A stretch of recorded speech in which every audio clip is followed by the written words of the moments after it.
Here's a few tips that will hopefully help you out when it comes to creating realistic pencil drawings. When it comes to creating a realistic drawing, you are likely going to be using a reference image. You find an image online and you decide that you want to create a drawing of it. I always make sure that the image I am using has a high resolution. You don't want to zoom in and notice that it all starts to lose detail and becomes pixelated, because that's not going to be much use. So when you are searching for images online, make sure that you find something more suitable. There is the advanced search option on Google, which allows you to manually select the size of the images as a result, meaning that most of these images will be good to use. Also, once you have decided on an image, try turning it from colour into black and white. This allows you to gain a better understanding of how your drawing should appear, indicating the tones and shades that you will have to recreate in pencil. If your intention is to make a drawing appear realistic, then accuracy is very important. If you are drawing a portrait and the proportions are slightly off, then it's probably not going to look like the individual that you set out to draw. You also want to avoid spending a lot of time drawing something only to realise after hours of working on it that you have put the eye in the wrong place, and now you are left with this portrait of Grandma, except she looks more like Sloth out of the Goonies. So how do we avoid this? Well, you need to make sure that before you jump into rendering a drawing, that you have an accurate outline of where everything needs to be. In my realistic rendering tutorials on Patreon, I often recommend using a grid. So this involves placing an identical grid on both your reference image and your drawing surface, and then what this does is it helps you estimate the position of everything. The lines of the grid act as a point of reference, and it narrows it down so that you can focus on each unit of the grid separately as you are outlining the entire drawing. It's really useful, and if you struggle with proportions, then this can help you out. Most of the time when you finish the drawing, the grid is not visible. Just make sure that you draft it in lightly so that you can draw over it or erase it later. You could also print out the reference image at the same size as you are intending on drawing it, and you can have this next to you.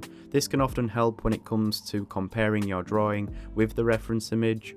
Alternatively, you could always place your drawing surface over the reference image and then trace it. I know that word is often frowned upon in the art space, but it's entirely up to you. It's your decision and it depends on your intentions, so you do what you think is best.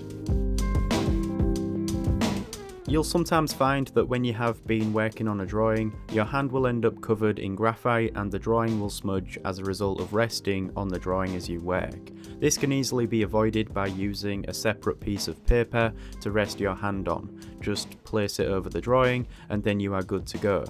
Also, if you are right-handed, try to draw from left to right, or vice versa if you draw with your left hand. And that's an obvious one, but it's surprising how many times I would forget to do this. Eventually I got into the habit of just automatically starting a drawing from the left-hand side. When you are drawing, it seems to be a lot easier to darken areas than it is to make them lighter. Therefore, I recommend always starting with the lighter pencils. I approach each drawing the same way. I render the drawing completely using one grade of pencil. This is usually a 2B, and then I begin to work into everything with a softer grade, and that's when I really begin to darken parts of the drawing. I start to refine and make adjustments whilst emphasizing the contrast between the shadows and highlights. If I need to lighten some areas or make additional highlights, then I do that by using the eraser. It's a series of layers which make up a final drawing. For instance, there is the preliminary sketch, the outline at the start, and then I start to apply an initial render in detail using the mechanical pencil, and then after that I work into it again with a final render, and this is when I use a softer pencil to make some adjustments. I darken some areas and refine the drawing until I have something that I'm happy with. Once you think you are finished with your drawing, you want to take some time to compare the final result to the reference image. It may help to flip your drawing around, as this can help you notice any inaccuracies that might need changing. You can do this by holding the drawing up to a mirror or scan it into the computer, and you can do it digitally. If you are happy with your drawing, you can then post it online, where I'm sure many people who haven't even drawn since they were a kid will gladly critique your art and tell you where you went wrong.